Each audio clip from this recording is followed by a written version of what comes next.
UP में सरकारी teachers को मिली एक और जिम्मेदारी, बट रहे फ्री राशन की करनी होगी निगरानी। कानपुर जिले में नगर क्षेत्र के परिषदीय शिक्षक और शिक्षिकाएं अब राशन वितरण का काम भी देखेंगी। अंत्योदय कार्ड धारकों को अनाज वितरण का कार्य अपनी निगरानी में कराना होगा। नगर क्षेत्र में शिक्षक संख्या कम होने से कई विद्यालयों में ताले पड़ने की नौबत है। नगर क्षेत्र में अनाज वितरण के दौरान किसी तरह की गड़बड़ी न हो, इसके लिए शिक्षक शिक्षिकाओं को हर कोटेदार के यहां वितरण के दौरान नोडल अधिकारी के रूप में मौजूद रहना पड़ेगा। कोविड से जान गंवाने वालों के परिजनों को 50,000 की मदद जल्द। कोरोना संक्रमण से जान गंवाने वाले लोगों के परिजनों को जल्द 50,000 रुपए की आर्थिक सहायता दी जाएगी। मुख्य सचिव आर के तिवारी ने राज्य आपदा प्रबंधन की राज्य कार्यकारिणी समिति की बैठक में अधिकारियों को इस बाबत दिशा निर्देश जारी करने के निर्देश दिए। उन्होंने इसके लिए कार्रवाई में तेजी लाने पर भी जोर दिया है।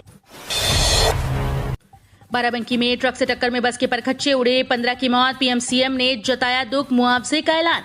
उत्तर प्रदेश के बाराबंकी में किसान पथ पर दिल्ली से बहराइच जा रही वॉल्वो बस और दूसरी ओर से आ रही ट्रक में आमने सामने की टक्कर हो गई।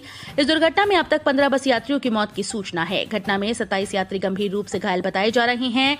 इसमें से 5 को ट्रॉमा सेंटर लखनऊ रेफर कर दिया गया। पीएम मोदी ने भी घटना को लेकर ट्वीट किया और पीएमएनआरएफ से मृतकों के परिजनों को 2-2 लाख और घायलों को 50,000 हजार रुपए का मुआवजा देने का ऐलान किया है। नवरात्र में डाकघर में बेटियों का खुलेगा सुकन्या समृद्धि खाता। प्रधानमंत्री नरेंद्र मोदी द्वारा बेटी बचाओ बेटी पढ़ाओ योजना के अंतर्गत शुरू किए गए सुकन्या समृद्धि योजना का लाभ जन जन तक पहुंचाने के लिए भारतीय डाक विभाग ने समृद्ध सुकन्या समृद्ध समाज अभियान चलाया।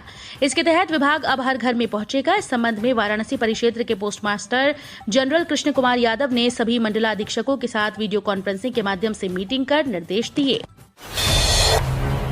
धान खरीद के लिए 8 अक्टूबर से होगा रजिस्ट्रेशन, फ्री में लगेगा कैंप।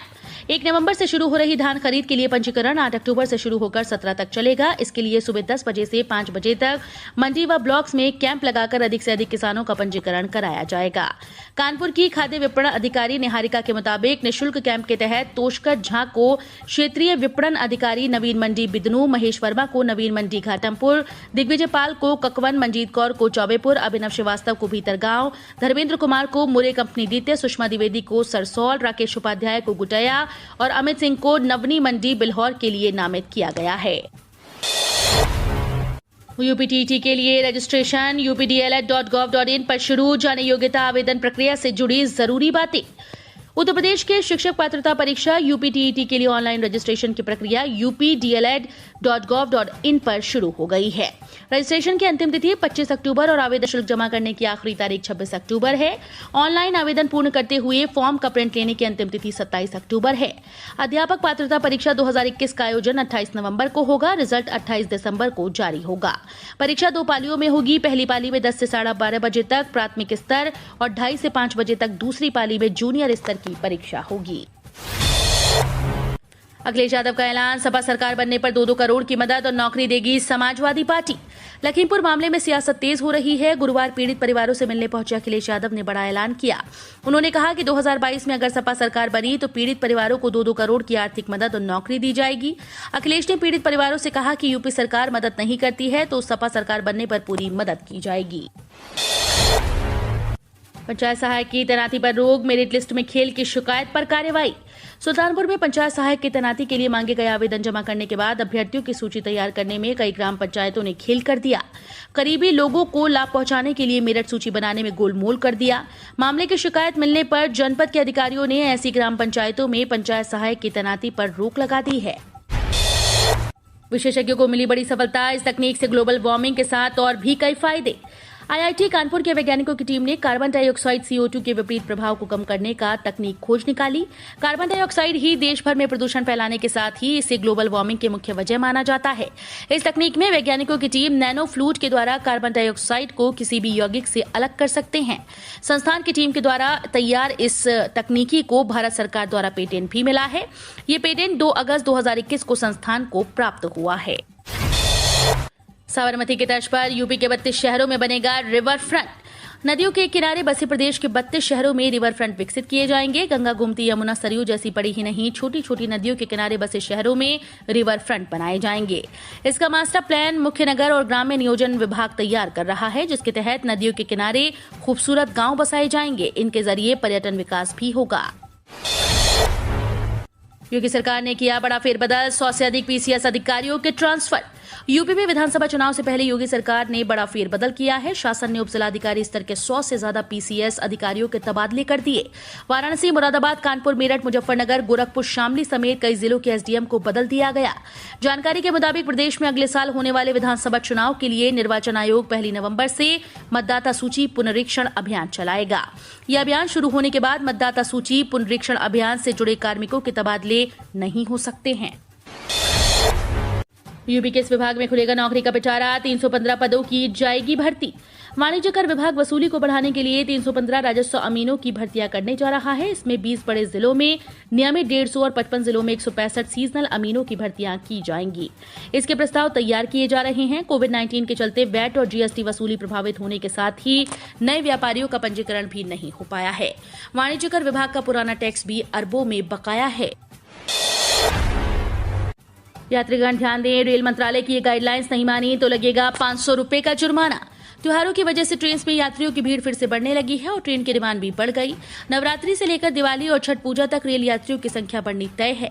इसके मद्देनजर रेल मंत्रालय भी सतर्क है और उसने यात्रियों कर्मचारियों की सुरक्षा के लिए कोविड-19 गाइडलाइंस को और भी आगे बढ़ा दिया। कोविड-19 प्रोटोकॉल से संबंधित ये गाइडलाइंस 6 महीने या अगले निर्देशों तक के लिए बढ़ाई गई हैं, जिसके मुताबिक अगर इसका उल्लंघन हुआ तो 500 रुपए का जुर्माना देना पड़ सकता है। योगी सरकार ने बदले 3 और नाम, जाने यूपी के सरकारी गेस्ट हाउस की नई पहचान।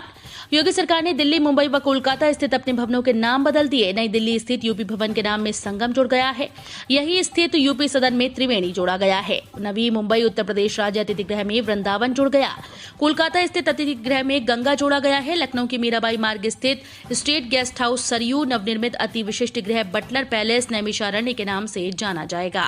लखनऊ के वीवीआईपी गेस्ट हाउस में साकेत, विक्रमादित्य मार्ग स्थित गेस्ट हाउस के नाम में गोमती, डालीबाग स्थित गेस्ट हाउस में यमुना शब्द को जोड़ा गया है। इससे पहले राज्य सरकार ने इलाहाबाद का नाम बदलकर प्रयागराज और फैजाबाद का नाम अयोध्या रख दिया था। साक्षी महाराज ने राकेश टिकैत को बताया डकैत। उन्नाव की बिछिया सीएचसी में ऑक्सीजन प्लांट लोकार्पण समारोह में पहुंचे सांसद साक्षी महाराज ने भाजपा के दौरान राकेश टिकैत को डकैत बताया। साथ ही राहुल गांधी को राजनीति का पप्पू कहा। मंच से ही संबोधन के दौरान सांसद ने कहा कि खुद को किसान नेता कहने वाले राकेश टिकैत नहीं डकैत हैं। गर्भवती महिलाओं, बच्चों और किशोरियों को स्वास्थ्य और स्वच्छता के प्रति जागरूक करें, आनंदीबेन पटेल। उत्तर प्रदेश के राज्यपाल और कुलाधिपति आनंदीबेन पटेल ने आज राजभवन लखनऊ से महात्मा ज्योतिबा फुले रुहेलखंड विश्वविद्यालय के संगठक राजकीय महाविद्यालय मीरापुर बांगर बिजनौर का ऑनलाइन लोकार्पण किया। राज्यपाल की प्रेरणा से महात्मा ज्योतिबा फुले रुहेलखंड विश्वविद्यालय बरेली से संबद्ध 7 महाविद्यालयों ने 30 आंगनबाड़ी केंद्रों को गोद लिया, जिसमें प्रतीकात्मक रूप में 10 आंगनबाड़ी केंद्र को राज्यपाल ने पठन पाठन और खेलकूद सामग्री दी।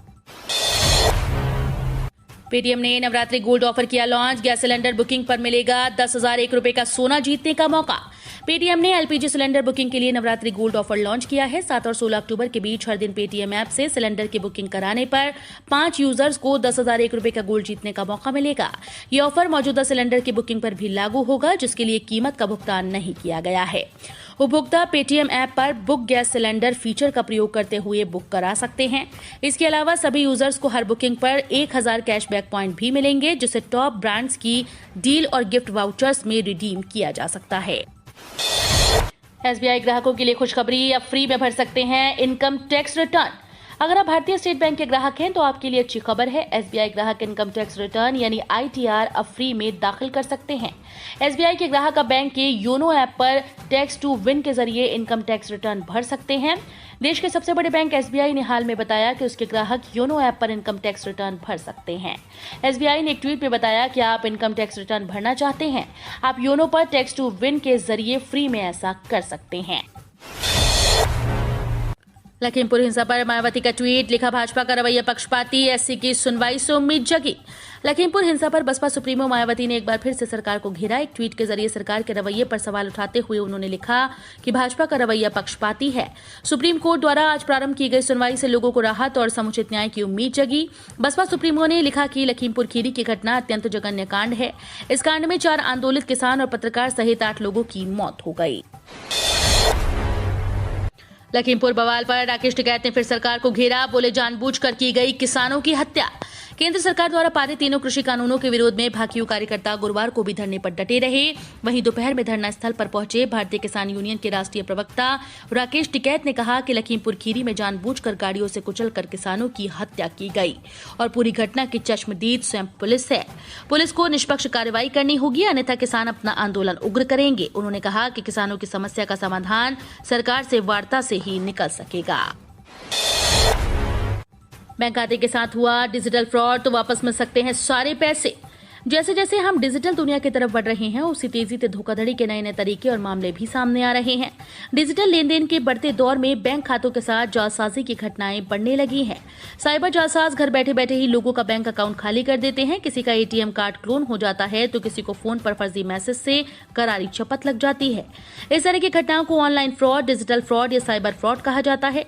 साइबर फ्रॉड में हैकर्स आपके अकाउंट की डिटेल हासिल करके उससे सारे पैसे निकाल सकते हैं। नोएडा और गाजियाबाद में नहीं आएगा पानी, 1 महीने तक हो सकती है किल्लत।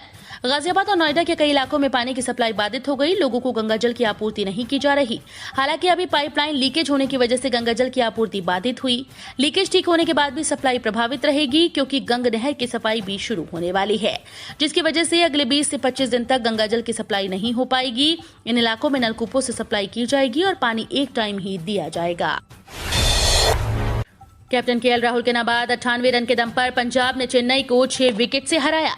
कप्तान केएल राहुल नाबाद 98 की धमाकेदार पारी के दम पर पंजाब किंग्स ने आईपीएल 2021 के 53वें मैच में चेन्नई सुपर किंग्स को 6 विकेट से पराजित कर दिया।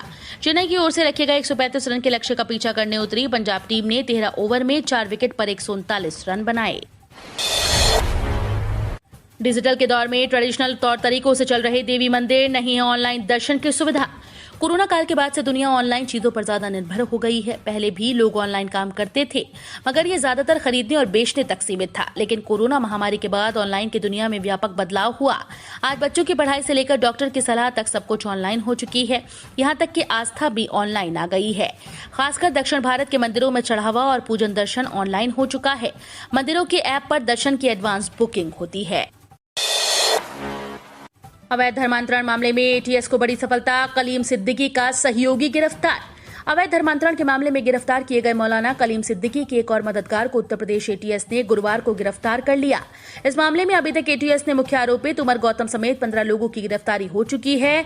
एटीएस चीफ जीके गोस्वामी ने बताया कि अभियुक्त सरफराज अली जाफरी वर्ष 2016 से अभियुक्त मौलाना कलीम सिद्दीकी के ग्लोबल पीस सेंटर का कार्य देख रहा था।